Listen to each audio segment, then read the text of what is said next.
안녕하세요. 부부닥터 유한TV의 가정의학과 전문의 안지연. 네, 정형외과 전문의 이관현입니다. 오늘은 이 골다공증의 새로운 치료법들에 대해서 얘기하려고 하는데요. 주사 치료가 나왔단 말이에요. 그래서 여기에 대해서 좀 자세히 알려드리겠습니다. 최근 기대 수명이 지금이 여성이 85.5세, 남자는 80세인데요. 2030년에는 무려 여자 기대 수명이 90세로 유례 없이 정말 길게 살 수밖에 없는 시대가 다가왔습니다.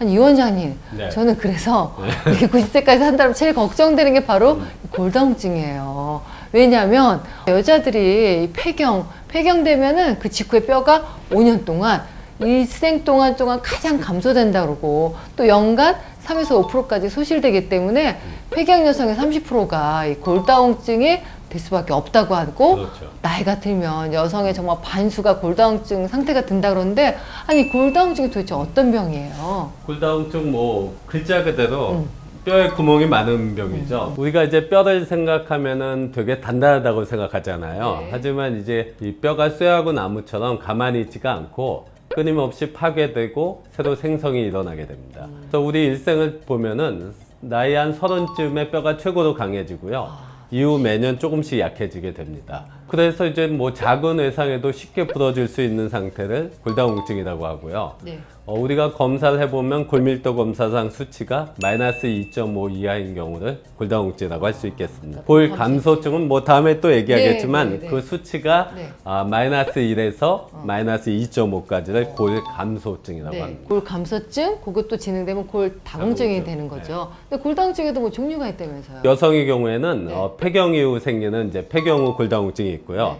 나이가 들어가면서 뼈가 약해지는 병이 있는데, 그런 거는 이제 노인성 골다공증이라고 합니다. 그럼 이제 골다공증은 골밀도 검사를 해야지 알 수가 있는데, 이거 언제 검사해야 되죠? 여성의 경우에는 이제 폐경이 되니까 아무래도 좀 빨리 오겠죠. 네. 그래서 기본적으로 65세 이상의 여성하고 70세 이상의 남성에서는 해당이 됩니다. 그 외에도 여자분들 같은 경우에 조기 폐경이 되거나 1년 이상 무월경이 있는 경우, 아니면은 가족력으로 골다공증이 있는 경우, 또한 이제 저체중, 보통 우리가 BMI 수치가 18.5 이하인 경우에는 해당되고요. 다른 병으로 류마티스나 여러 가지 병으로 스테로이드를 이제 장기 복용하시는 분들이 있는데요. 3개월 이상 복용한 경우에도 검사하는 것이 좋습니다. 제 개인적인 생각으로는 보험 기준 여부를 떠나서 일단 폐경 이후의 여성은 한 번쯤은 검사해 보는 것이 좋을 것으로 생각됩니다. 우리가 보험 적용은 저렇게 65세 이상 여성이래지만, 사실 폐경이 된 여자들은 골밀도가 확 떨어지니까 한 번쯤 검사해 보는 게 좋고요. 근데 요즘 또 골다공증 유전자 검사도 유용하다고 해요. 그래서 ARH-GF3라는 유전자가요, 골밀도 조절에 관여하는데, 피검사를 하면 유전자를 여러 가지 골밀도 우리가 치매 유전자 이렇게 볼 수가 있는데, 골밀도 유전자가 한 4개 정도 보는데, 요 ARH, 그다음에 GF, 요 3 유전자가요, 골밀도 조절에 관여하고, 특히 폐경기 여성 척추와 고관절의 골밀도 아주 밀접한 관련이 있고요. 이 유전자가 좀 변이가 있다, 특정 유전자가 있으면 폐경기 여성이 낮은 수치의 골밀도를 지니고 있다는 그런 연구 결과가 있습니다.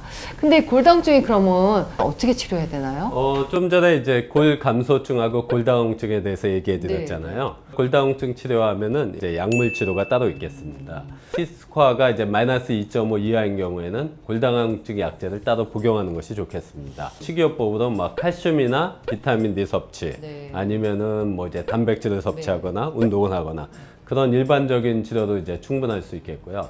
또 일반적인 치료는 대개 이제 골 감소증이나 골다공증 모두 다 해당될 수 있고요. 그러면 어떻게 해요? 칼슘과 비타민 D가 음식으로도 충분히 섭취할 수 있나요?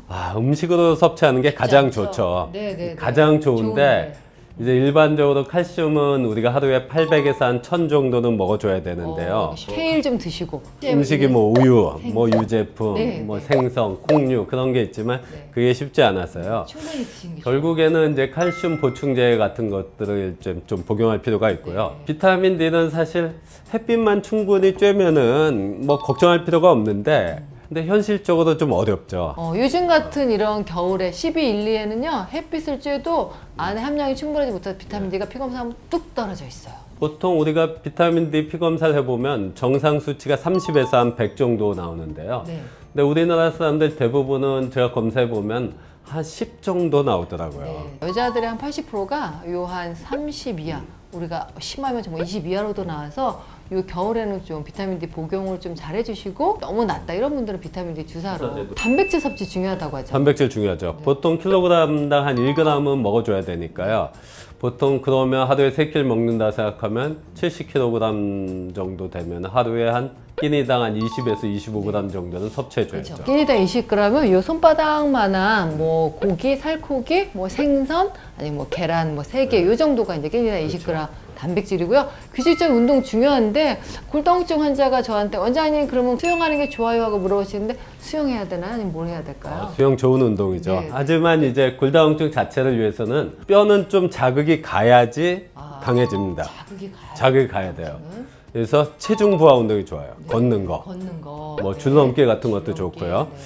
뭐 연세 드시면 이제 뛰는 건 좀 무리가 되겠지만 최소한 걷는 거 하루에 한 1시간 정도씩 일주일에 최소한 3번 이상 해주는 게 효과가 있습니다. 근력 운동도 도움이 되겠고, 정말 골다공증이 중요해. 낙상을 예방해야 돼요. 뼈가 약해지지만 암만 약해도 저절로 부러지진 않거든요. 뭔가 좀 다치면 이제 부러지게 되는데, 지금이 제일 취약하죠. 얼마 전에도 이제 블랙 아이스 얘기 나오고, 뭐 차도 위험하지만 사람도 위험합니다. 사람도. 골다공증이 있는 분인 경우에는 뭐 척추골절, 고관절 골절, 뭐 손목 골절 이런 게 생길 수가 있습니다. 특히 척추골절은요, 본인이 골절된지 몰랐다가 계속 아프셔서 오셨는데 압박골절 됐다는 분들이 많이 있어요. 그럼요. 네. 옛날 어르신들이 있잖아요, 할머니들. 나이 들면 허리 꼬부라지잖아요. 할머니. 그게 이제 대부분 골다공증으로 인해서 척추 압박골절이 생기면은 이제 꼬부라지게 되죠. 근데 골다공증 약제가 어떻게 골 흡수를 억제하는 거하고 또 골을 만들어주는 형성 촉진제가 있다고 하는데. 그렇죠. 네. 보통 이제 우리가 크게 보면은 뼈라는 게 이제 파괴와 생성이 끊임없이 일어난다고 그랬잖아요. 네, 네, 그러니까 네. 파괴를 막아주는 약제가 있고 생겨주는 약제가 있습니다. 그럼 이제 막아주는 골 흡수 억제제를 좀 말씀을 해주세요. 거의 대부분의 골다공증 약은 흡수 억제제죠. 네. 거의 한 80% 이상을 쓰게 되는데요. 대표적인 약이 비스포스포네이트라고 해서 들어가 있어요. 포사마엑스, 이런 거요? 뭐 네. 이제 악토넬 그런 것들인데, 악토넬. 빈속에 아침에 먹는 약. 그러면 대략 알 거예요. 일주일에 한 번 먹을 수도 있고 한 달에 한 번 먹을 수도 있고. 처음에 나온 약은 매일 아침에 먹었죠. 네. 근데 이게 아침에 빈속에 약 먹고 최소한 30분 이상 서 있어야 되니까.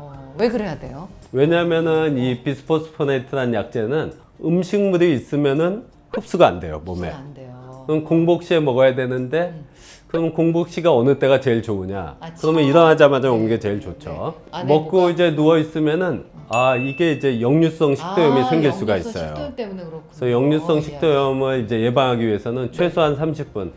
보통은 그래도 한 1시간 정도 서 있는 걸 권장하고요. 역류성 식도염 너무 힘들거든요. 그 물 많이 드셔야 돼요. 네, 물. 이 약 드실 때는 정말 공복에 드시지만 30분에서 1시간 누워있지 말고 물을 많이 드셔야지 되는데요. 다행히도 매일 안 먹고 일주일에 한 번 먹는 약도 나왔다 그러고 한 달에 한 번 먹는 약도 나왔다 그러셨죠. 네, 약이 조금 진화됐습니다. 그 외에도 이제 썸 제제라고 해서 썸. 여성 호르몬은 아니지만 여성 호르몬 비슷한 역할을 하는데요. 이거는 매일 먹을 수 있고 뭐 식사하고 큰 상관이 없지만은 네네. 척추에서는 그래도 이 비스포스포네이트하고 비슷한 효과가 있지만은 네네. 고관절에서는 약간 좀 효과가 좀 떨어집니다. 네, 요것도 약인가요? 아니면 주사제인가요? 요거 약입니다. 썸 약입니다. 약이에요? 네. 하루에 한 번 먹는 네, 약이고, 부작용도 없지만 조금 효과는 떨어집니다. 최근에는 이제 1년에 2번 맞는 주사가 나왔어요. 6개월에 한 번 맞는 건데, 골다공 주사가 보통 나와요. 이제 우리 프롤리아라고 하거든요. 이것도 흡수를 억제해주는 약제입니다. 비스포스포네이트보다는 좀 강력하다고 그러죠. 더 효과가 좋은 편이라고 하고, 나왔네요. 작년까지만 해도 이게 이제 1차적으로 못 썼어요. 비스포스포네이트 쓰다가 안 되면은 그 다음에 이제 프롤리아를 썼는데, 금년부터 요것도 1차적인 약제로 이제 쓸 수 있게 됐습니다. 그만큼 골다공증 환자가 많아서 그렇게 된 것 같은데요. 뭐 주사제가 아까 포스테오가 있고 또 테리본 뭐 이것도 주사제. 요거는 이제 좀 다른 거예요. 주사제긴 그래요? 하지만 네. 여지껏 제가 얘기한 거는 파괴를 막아주는 파괴를 거고, 막는 거. 유일하게 이제 생성을 이제 해줄 수 있는 약제가 네. 포스테오 테리본 이 두 가지가 있죠. 근데 요거는 이제 부갑상선 호르몬 제제인데요. 네. 요것도 이제 1차적으로는 못 쓰고요. 일단 기존에 다른 약을 썼는데 효과가 없는 환자 중에 네.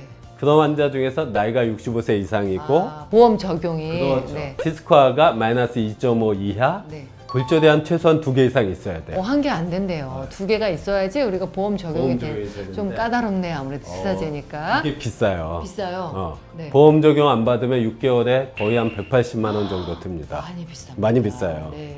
그래서 그래도 뭐 골다공증 있는 어머니들은 뭐 보약 드시는 것보다 확실한 치료 있는 이 주사 맞으실 것 같아요. 근데 이제 뭐 1차적으로는 못 쓰고 그 다음에 이거는 2년 이상 못 쓰게 돼 있어요. 아, 전생에서 2년 동안만 쓸 수가 내 있군요. 일생에 2년간 맞고 그 2년이 지나면 이제 못 맞게 돼 있죠. 네. 다양히 좋은 주사제들이 많이 나왔네요. 그렇죠. 네. 이 비스포스포네이트 제제도 아까 얘기한 것처럼 처음에는 매일 먹는 약이었거든요. 그렇군요. 근데 사람들이 어떻게 매일 아침에 일어나서 약 먹고 30분씩 서 안 있겠어요. 돼요. 이게 너무 출근해야죠. 힘드니까 네. 요새는 이제 일주일에 한 번 먹는 약, 한 달에 한 번 먹는 약 이런 약이 나왔고 네. 똑같은 성분이지만 이제 먹는 게 이제 힘들면은 주사제도 나왔습니다. 네. 요거는 이제 3개월에 한 번 맞는 주사도 있고 6개월에 한 번 맞는 6개월도 주사, 있고. 1년에 한 번 맞는 주사도 있고요. 네. 근데 요거는 아까 얘기했던 그런 포스테온이나 그런 거랑 달리 네. 그냥 비스포스포네이트 그 성분의 주사제입니다. 요런 거 좀 필요하면은 적극적으로 네. 상의해서 본인에 맞게 치료하셔야 되고요. 주사제 맞고 조금 몸살이 있다는 분도 있어요. 그런 게 있어요. 우리 왜 몸살 감기 걸리면 온몸이 쑤시고 아프잖아요. 네, 네. 주사 맞고 하루 이틀 생길 수가 있어요. 근데 결국 요거는 하루 이틀 지나면 저절로 없어집니다. 좋아지니까 너무 안심인데요. 골다공증 치료가 조금 이렇게 까다로우니까 전문의하고 잘 상의하셔야 되고 요 비스포스포네이트 약물이 또 치과 선생님들이 지금 의뢰를 하세요. 컨설팅을. 그렇죠. 왜냐면 턱뼈 괴사가 돼서 임플란트 하는데 좀 무리가 있다고 하는데 어떤가요? 이게 턱뼈 괴사가 그렇게 흔한가요? 굉장히 드뭅니다. 우리가 이제 보고된 거 따지면은 네. 10만 명에 한 명이니까 굉장히 드물죠. 비스포스포네이트 제제 같으면은 휴학 기간이 좀 필요하고요. 아, 약을 계속 먹는 게 아니라 좀 쉬어줘야 그렇죠. 되네요. 보통 일반적으로 한 3년에서 한 5년 썼으면은 그냥 1년 정도는 쉬었었습니다. 네, 그래서 아마 이 미국 구강 아간면 외과에서 이제 4년 이상 비스포스포네이트를 먹었다 이런 사람은 좀 뭔가 임플란트나 치과 시술이 필요하면 최소 2달 이상은 약물 중단을 권고하는 그런 안을 또 마련했다고 합니다. 아니 그리고 또 희소식이 있어요. 아까 우리 유 원장님이 65세 이상 국가 지원 받는 검진에서 된다고 하지만 이게 바뀌었어요. 그래서 2018년도부터는 만 54세 여성 역시 대상자로 추가가 됐습니다. 국가에서 이렇게 검진을 해주시니까 우리 50대 분들 이렇게 폐경돼서 골밀도 좀 걱정돼 이런 분들은 잘 챙겨서 골밀도 검사 해보시고요. 결국 이 골다공증은 미리 예방을 하는 게 최선의 치료네요. 약에 대해서 아까 얘기했던 부작용이 있지만 네. 부작용의 위험성보다는 이 치료했을 때 우리가 갖는 이득이 훨씬 많기 때문에 치료를 하는 게 맞습니다. 골다공증 요거에 적극적으로 골 감소 증서부터 우리가 칼슘, 비타민 D, 식이요법 걷는 거 열심히 하시고 또 보험 적용된다고 하니까 골밀도 검사도 받으시고 요즘은 골다공증 유전자 검사도 있으니까 내가 좀 가족력 있으면 적극적으로 진단을 받아보시기 바랍니다. 오늘은 정말 우리 여성들, 특히 중년 여성이 많이 걱정하는 골다공증에 대해서 또 새로운 치료법, 이 진화된 치료법에 대해서 알아봤는데요. 골다공증 오기 전에 이 골 감소증일 때부터 적극적으로 이 생활요법과 또 치료로 뼈, 근육, 관절 튼튼한 노년을 맞이하겠습니다. 네, 감사합니다. 네, 감사합니다.